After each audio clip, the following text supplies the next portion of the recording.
friends, welcome back to Policy Matters India Bharata. Today we are going to look at a video from a recent past that is not very far away in the time frame of recent history. That is a time when Pakistan sent back refugees from Afghanistan.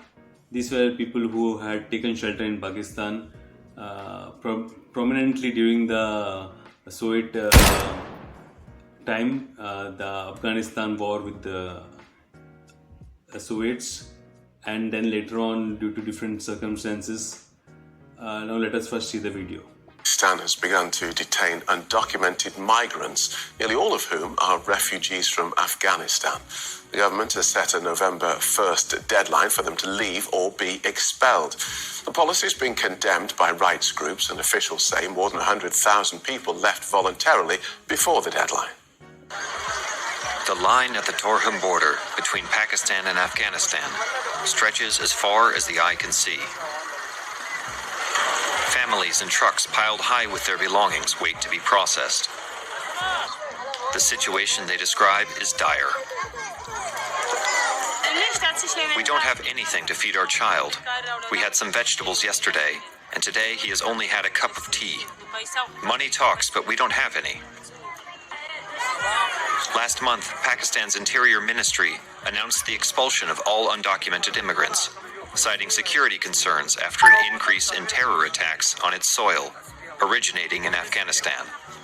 The crackdown affects an estimated 1.7 million Afghans in the country, drawing criticism from rights groups and the Taliban government, who are overwhelmed by the influx of people with nowhere to go and few opportunities for work. But for many Afghans, there's no going back. Pakistani authorities began demolishing houses in the hours before the November 1st deadline. Houses that many Afghans lived in for decades. Now they face a life under the Taliban, the same group that caused many to flee Afghanistan in the first place. I can restart my business there, but I'm worried about my girls' education. My daughters are in the 5th and 6th grade here, but in Afghanistan, the Taliban government doesn't allow girls to study above 6th grade. Now I'm worried about the education of my girls and what will happen to them in the future.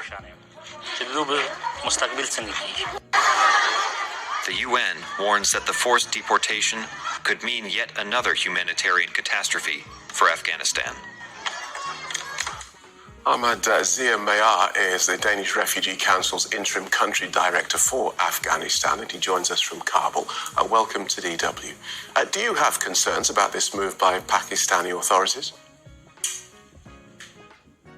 Yes, of course. I mean, we are concerned of the move because there are around 1.7 million of Afghans who are living in extremely difficult situation residing in Afghanistan, and they are facing deportation by the government, as you explained in your report.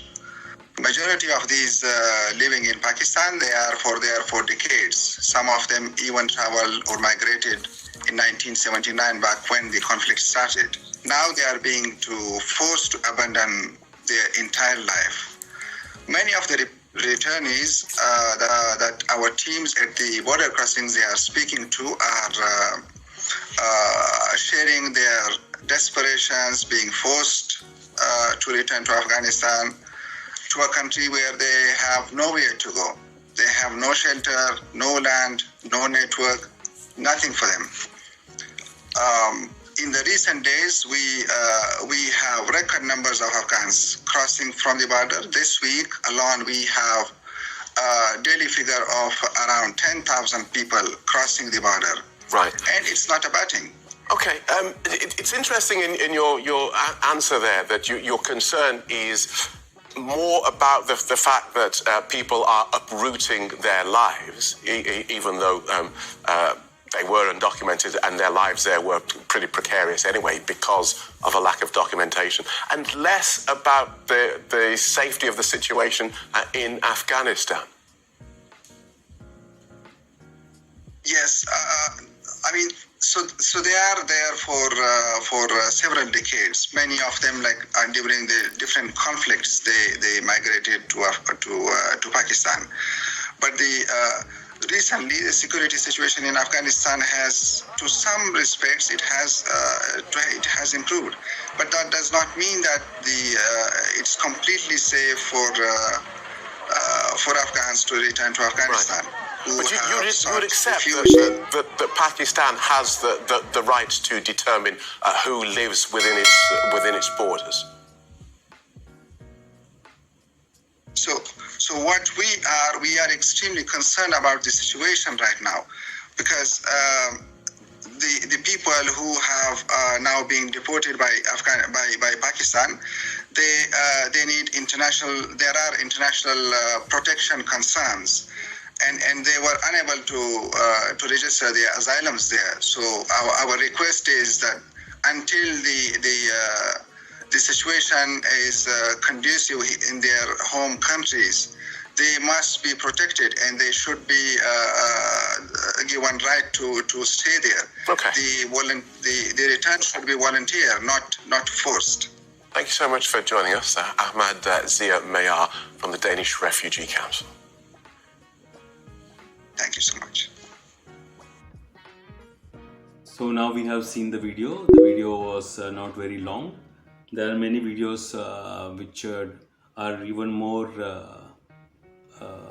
they have more grief and sorrow. You can easily see them on different news channels. This was a DW news video, which was like 5 minutes, but it was able to tell you the whole gist of the whole incident that had happened in the recent past. The story is that Afghanistan and Pakistan are neighbors, and when you have to look at the crux of the whole situation, that is when the whole thing started.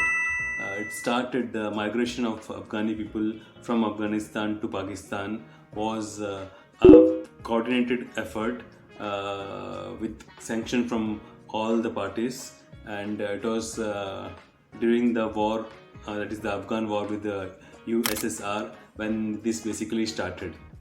And Pakistan had gained a lot from this. They might be telling that they have had a big problem accommodating them, but Pakistan as a nation has been regularly getting funds in the name of Afghan refugees. And even not only on the funds, when the Afghan crisis, that in the war with Soviet Union finished, they had a huge army of Afghanis. All of them, a huge chunk of them was diverted towards the Indian Kashmir and for terrorist activities, and all those things which had happened in the recent past is very much available in the public domain. And Pakistan has a historical connection with Afghanistan, like India had in the past. But still Pakistan, that because of Afghani refugees, they are having security issues. Imagine this. It's too rich to come from Pakistan, and they have literally broken houses so that they don't stay back. This is what they do. And the whole world is hell-bent on giving advice to India. With this, we come to end of this episode.